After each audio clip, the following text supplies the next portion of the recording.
আপনাদের সামনে আজকে এই খুশির দিনে আপনাদের পাশে থাকতে পেরে আমাদের কাছেও ভালো লাগছে এবং আপনাদেরকে সমবেতভাবে পেয়ে সত্যি আজকে খুবই আমরা আনন্দিত। আমরা বিগত দিনগুলোতে আপনাদের কাছে আসতে পারিনি, বিভিন্ন সমস্যার কারণেই আমরা আপনাদের পাশে দাঁড়াতে পারিনি।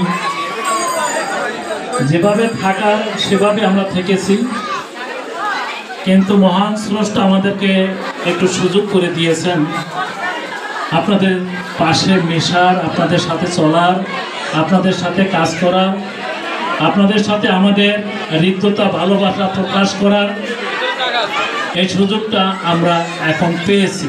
এরকমটা আমরা বিগত অনেক দিনেই আমরা পাইনি। অতএব আমাদের ব্যাপারে জানা এবং বোঝা এই বিষয়গুলো দিন দিন আরও পরিষ্কার হবে এবং আমরা কি চাই, কিভাবে চাই, সেই জিনিসটা আপনাদের সামনে পরিষ্কার হবে। আমি একটা কথা বলে শেষ করছি, যেহেতু আপনাদের গুরুত্বপূর্ণ আজকে অনুষ্ঠান। মহান স্রষ্টা আপনাকে সৃষ্টি করেছেন, আমাকেও সৃষ্টি করেছেন। এই আকাশ, এ বাতাস, এ মাটি, এ সবই একই স্রষ্টার সৃষ্টি। অতএব আমরা কেউ কাউকে আলাদা করে দেখার কোনো সুযোগ নেই। একজন সত্যিকার ভালো মানুষ কাহাকেও আলাদাভাবে দেখতে পারে না।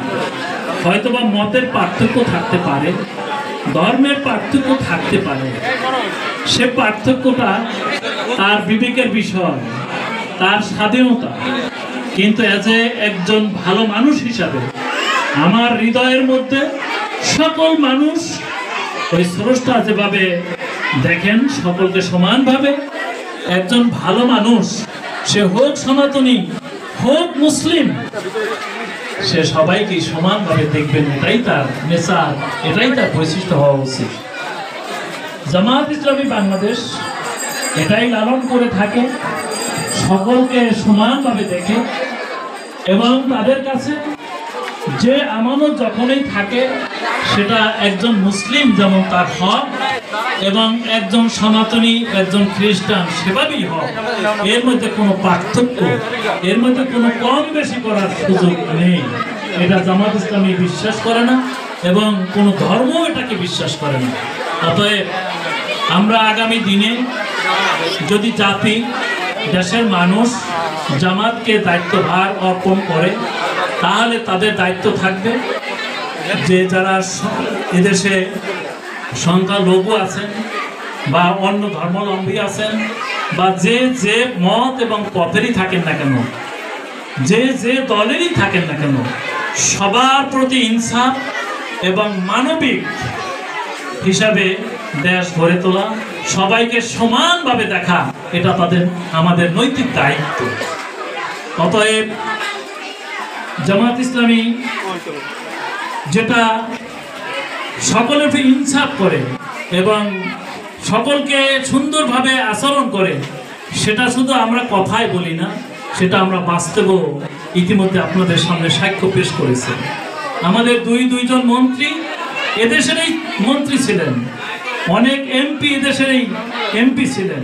তাদের কর্মকাণ্ড, তাদের কার্যক্রম এটা বাংলাদেশের মানুষের সামনে সাক্ষী পেশ করছে যে সেখানে কি কোনো একজন সংখ্যালঘু বা অন্য ধর্মাবলম্বী লোকের উপর কি অবিচার করেছেন বা তার উপরে কোনো বেইনসাফি করেছেন, এরকম নজির কেউ পেশ করতে পারবেন না। অতএব এই কার্যক্রমটা আমরা ইতিপূর্বে সাক্ষী পেশ করেছি এবং ভবিষ্যতেও জামায়াত ইসলামী সেই সাক্ষ্য পেশ করবে এবং এটা আমাদের বিশ্বাসের জায়গা থেকে, এটা আমাদের আল্লাহ তাআলার পক্ষ থেকে যে আমাদের উপরে যে দায়িত্ব অর্পণ করা হয়েছে, সেই জায়গা থেকে এই বিষয়টি। অতএব আসুন আমরা সবাই মিলে আমাদের দেশ বাংলাদেশ যদি জামায়াত ইসলামী দায়িত্বভার পায়, তাহলে সকলের ইনসাফ করা হবে এবং কেউ কারোর উপরে অবিচার করা হবে না। যে যার অধিকার ফিরে পাবে এবং যার যার ধর্ম সে স্বাধীনভাবে পেশ করতে পারবেন। এই নিশ্চয়তা এ সংগঠন দিয়ে অতীতও দিয়েছে এবং ভবিষ্যতেও সেটা দেবে। আসুন আজকের এই খুশির দিনে সবাই মিলে আমরা এই খুশি উদযাপন করতে পারি, সবাই ভালো থাকতে পারি, সুন্দর থাকতে পারি, এই আশীর্বাদ রেখে, এই প্রত্যাশা রেখে আমার কথা এখানে শেষ করছি।